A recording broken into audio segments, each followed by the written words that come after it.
Hey Joe, Dual Killing Anime coming at you guys with another video, and this video is gonna be a topic, man, and this is gonna be good because I'm gonna start off doing these type of story-related topics. I'm gonna put this in another playlist, and it's gonna be my own series, and it's gonna have the art of storytelling. The art of storytelling has been discussed, has been coerced with plenty of people in history. You think of Aristotle, when you think of just great English and literary writers as a whole. And I think the anime community can use a bunch of this art of storytelling type news because they don't know a lot of things that go on in anime and manga, which are good to saying. And I hear a lot of words going around like, well, this has great world building and this has great character development and this makes profits, but they don't really, some of them really don't get what actual good character development is or what a good story is. And I'm not saying I'm professional at it. You know, I'm a high school student I'm a high school / college student. You know, I'm in that transition right now. I don't want you guys to know where I'm at right now. It's good. And it's good for me to tell you guys about it. And this is just my own knowledge. So the art of storytelling for the topic of this week is good villains and what makes a good villain and how a villain can affect a story. But basically it's going to be titled Good Villains. Okay? And this came from a live stream I did on my channel when I talked about Yoshihiro Togashi and how Togashi's writing was. How we discussed about his writing with a couple friends of mine. I was there with Whirlpool, Styles Paulino, Jason Todd, Saiyan 3 and we were just speaking about how Yoshihiro Togashi wrote in his series Level Zero. I think it was Level O, or Level Zero, or Level Z. How could I forget these two? Yu Yu Hakusho and Hunter x Hunter. And we were discussing about how the villains were in there. And we got into an argument about how Frieza and how Sensui were better villains than each other in our own perspective opinions. And Vice, we had some disagreements. Vice, some people saying Frieza, some people saying Sensui. And Luffy the Super Saiyan, and this is coming to the second point of why I'm making this video, Luffy the Super Saiyan said that he made the video response and he discussed about why and what he thought a good villain was. So this is my video about what I think a good villain is in response to this video. Just a general topic for you guys out there to know prime elements of how a villain plays in the art of storytelling. So when I do this video, I'm gonna divide this video up into 5 specific categories, and there may have specific subcategories, honorable mentions, if you may say. So the 5 categories are in an acronym they call PIWID. Right? I should have that right there. It's called PIWID. I know it's weird, like PIWID, or whatever you want to call it. PIWID. P-I-W-I-D, okay?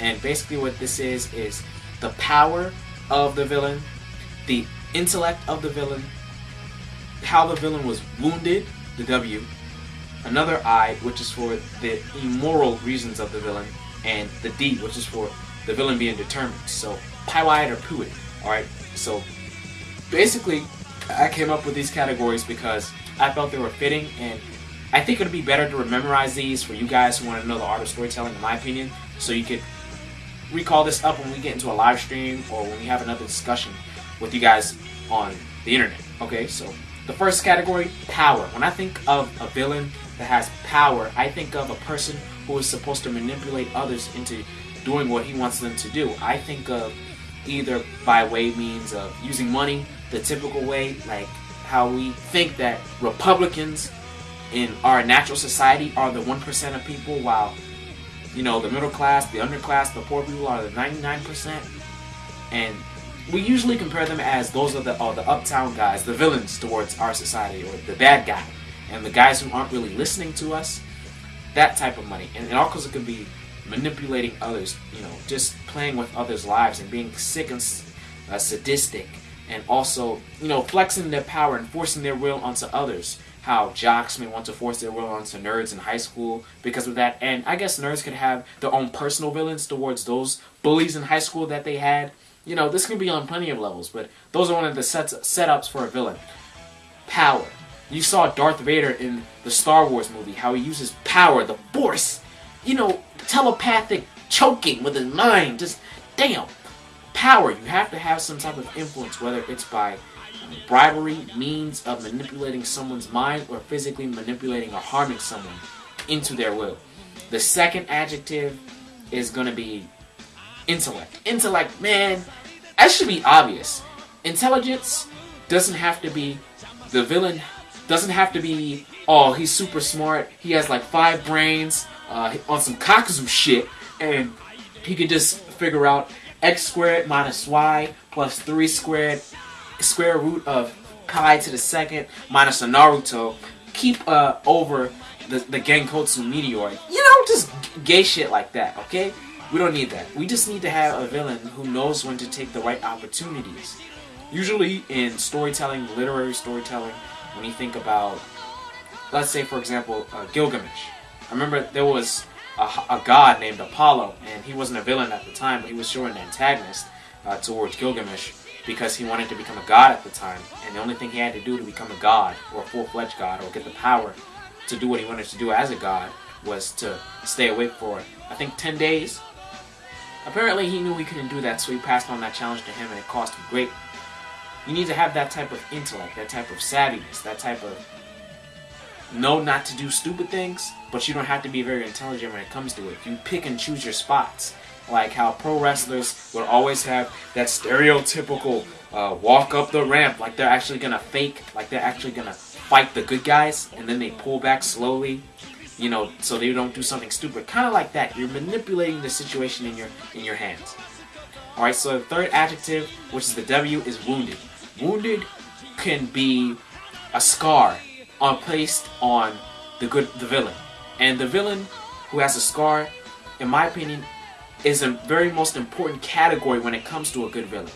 In examples, Toguro and Sensui from the series of Yu Yu Hakusho, again referencing Yoshihiro Togashi's work, they have wounds or scars placed on them. And what this allows to do is to allow introspection and to allow characterization of the villains in them.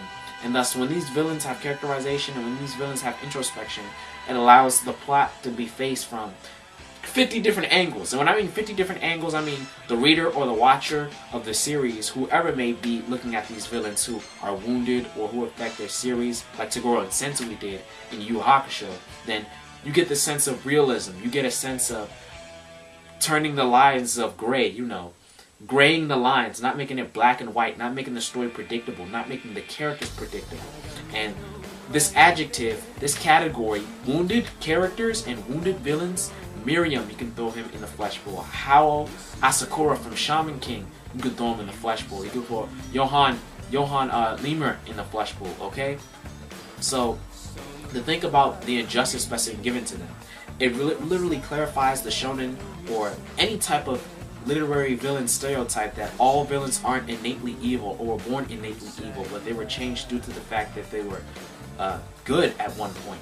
And these villains are actually better than those who are innately good because it gives the villain credibility towards being who they are today by someone who's a pure, let's say Frieza, for the fact that I discussed in the live stream, for the fact that Frieza's purely an evil person out of how he was raised in life, and he never had to go through hardships. Or we don't know that because we never had that introspection, that characterization from Frieza.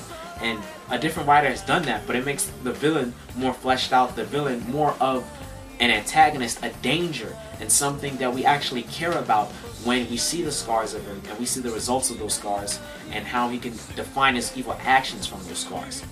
Alright, so the fourth category I want to put in this list is immoral. Of course, immoral is the more stereotypical piece into it. Every villain has to have their own immoral lookout on things. And when I say immoral, I mean obviously choices that go against what humanity wants. Humanistic things like murder, rape, adultery, assault and battery, manslaughter, etc., etc.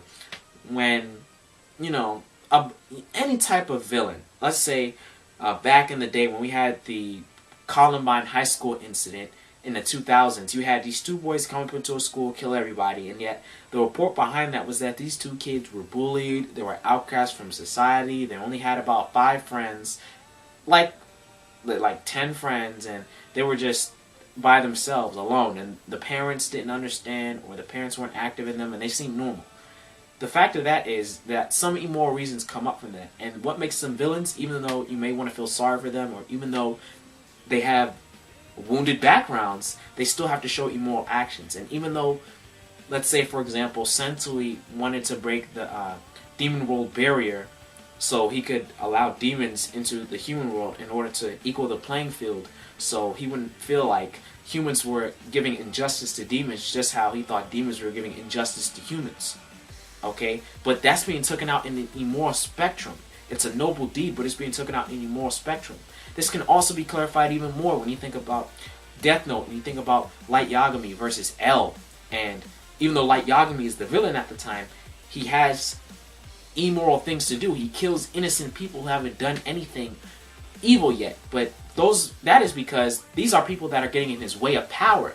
Now, if they weren't getting in his way of power and they weren't doing evil deeds at the time, he would let them live. But because he was trying to cleanse the world through his own goal, his own good goal, is it the fact that he had to suffer, and he had to suffer from his ending and his downfall, and why he wanted to kill all those innocents at the time, and how he became an immoral villain. And that's what qualified him as a good villain. The last piece I'd like to put very important, as much as important as the other four I mentioned, is determination. You have to have a villain that shows determination, that shows everything, that shows that this is the goal he wants to do. And the other four elements, the power that they have, the intelligence that they have, the wounds that they've had in the past, and the immoral reasons and the immorality of their moves really defines this last one in their determination. Because if they don't have determination, then they shouldn't have any of the other things I've said so far.